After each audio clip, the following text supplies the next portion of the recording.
Social media की दुनिया और वास्तविक दुनिया में बहुत अंतर। एआई के दौर में मिनटों में नैरेटिव गढ़े जा रहे हैं, लेकिन सच ट्रेंड देखकर नहीं बदलता है और सच को बीजेपी आईटी सेल की पोस्ट भी नहीं बदल पाती है। पूरे सोशल मीडिया में नैरेटिव इस बात के गढ़े जा रहे हैं कि आंदोलन के पीछे कौन है, किस दल का हाथ है, किस विचारधारा का प्रभाव है, लेकिन सच्चाई तो ये है कि 21 छात्रों की मौत हो गई।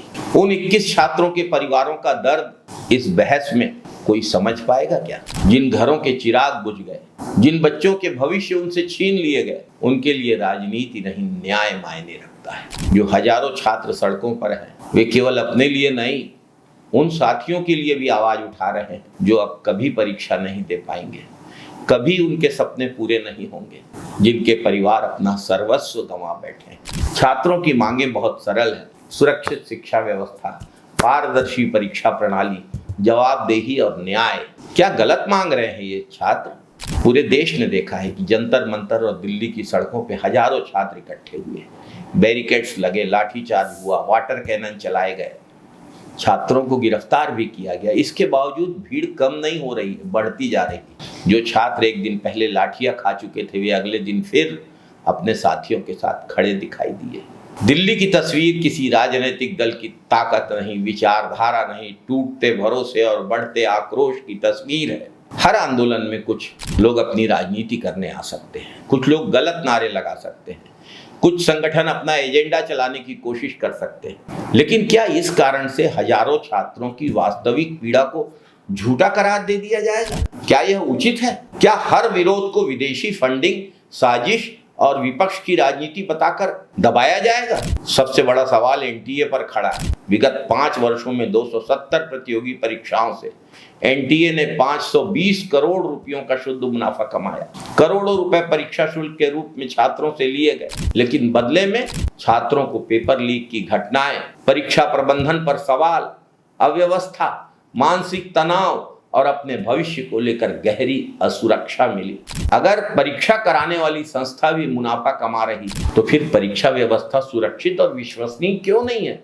करोड़ों रुपए खर्च हो रहे हैं और करोड़ों का मुनाफा कमाया जा रहा है। इसके बावजूद परीक्षा केंद्रों की सुरक्षा में, तकनीकी निगरानी में, पारदर्शिता में, प्रोटोकॉल में वह मजबूती क्यों नहीं दिखाई देती जिसकी देश के लाखों छात्रों को उम्मीद है, जिस उम्मीद से लाखों छात्र इस परीक्षा में सम्मिलित हो रहे हैं? एनटीए का उद्देश्य युवाओं के सपनों की रक्षा करना है या उन्हें अविश्वास और संकट में ढकेलना?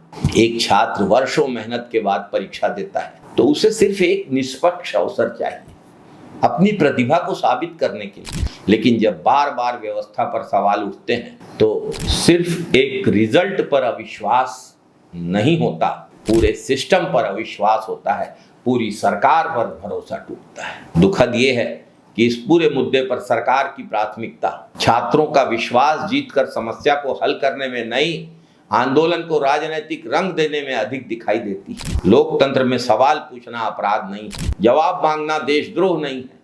छात्रों की बात सुनी जानी चाहिए, उन्हें बदनाम नहीं किया जाना चाहिए। इतिहास गवाह है, जब जब युवाओं ने आवाज उठाई है, देश ने बदलाव देखा है। निर्भया आंदोलन के समय भी युवा सड़कों पे थे, लेकिन तब पुलिस बल का इस्तेमाल हुआ था, लेकिन इस तरीके से नहीं। आज जिस तेजी से हर विरोध करने वाले को एंटी नेशनल, विदेशी साजिश या राजनीतिक एजेंट करार दिया जाता है, वह लोकतंत्र के लिए गंभीर चिंता का विषय है। सरकारें आएंगी और जाएंगी, लेकिन एक छात्र का खोया हुआ भविष्य वापस नहीं आएगा।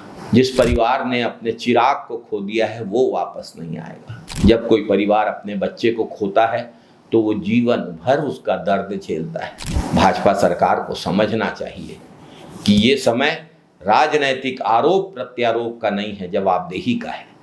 देश का युवा सिर्फ एक सवाल पूछ रहा है: क्या उसकी मेहनत, क्या उसकी प्रतिभा, क्या उसकी परीक्षा, क्या उसका भविष्य सुरक्षित है?